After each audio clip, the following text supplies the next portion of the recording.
welfare of retirees. It is nonsensical, Mr. Speaker. You find teachers who work for over 20 years. They retire when they are at the age of 60. In fact, I think it's about time that we reevaluate this issue of retirement. Why do you need to retire when your brain is still working? You need to continue. We just need to be a bit creative on how we deal with these issues. My own sister called me last week, told me that she retired in 2022, and until today, she has not been able to receive her pension. Mr. Speaker, this House has an opportunity now to be able to reevaluate the role and functions of these retirement benefit firms. We have companies like Lab Trust. We have companies like Lab Fund. We have retirement schemes. And when you look at what their core business is right now, is to invest in real estate. They are building houses all over. They are engaging in deals with county governments where they are now saying, if county government, you have not paid us because this House has negated his role of protecting Kenyans by ensuring that any piece of legislation we draft here includes huge penalties, interest.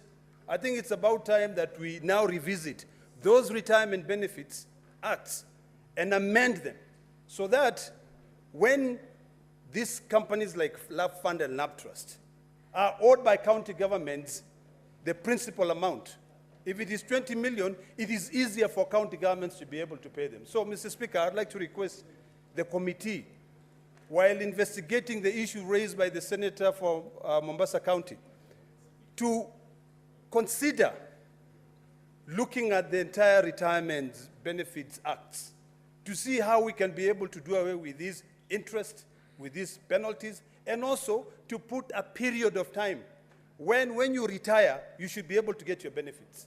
There's no reason why, when you leave, you now start coming to Parliament to beg the parliamentary office to pay you your pension or your gratuity.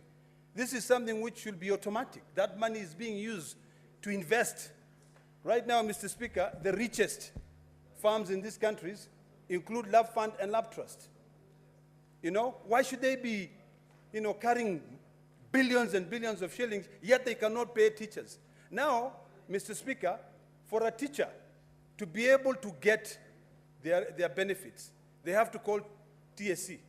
TSC will spend hours going through their files, and then finally, when the file is complete, it is forwarded to Treasury. Last week, Mr. Speaker, I had to call the head of accounting in Treasury to follow up on one teacher to say, why haven't you paid her dues?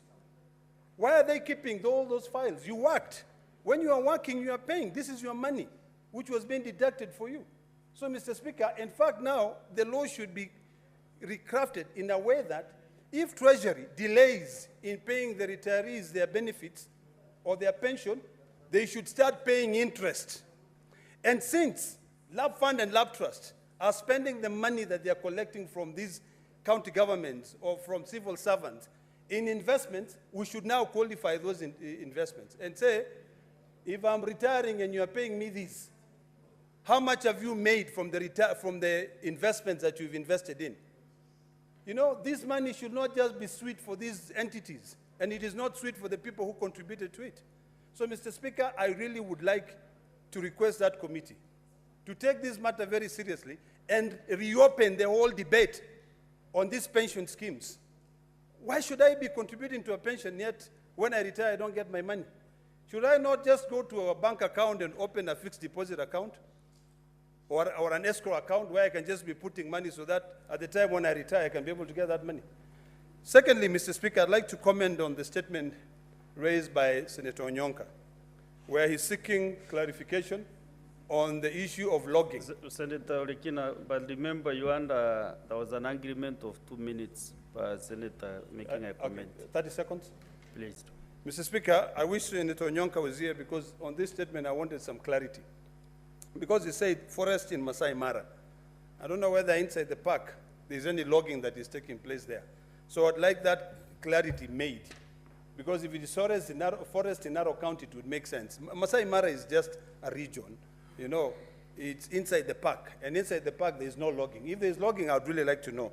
But it will be important for the committee, while investigating this matter, to appraise the House on what efforts, the reforestation efforts that are taking place. We see a lot of cabinet secretaries flying to go and plant 2 trees. They probably spend about $1 million shillings to go and plant a tree. You know, that 1 million shillings, they could buy trees which are sold for 20 shillings, and they could buy many of them. So let us be realistic.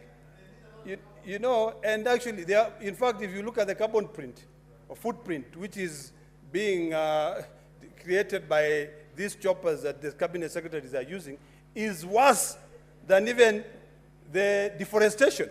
So really, we just need to look at those things and become very serious. So I thank you, Mr. Speaker. Next.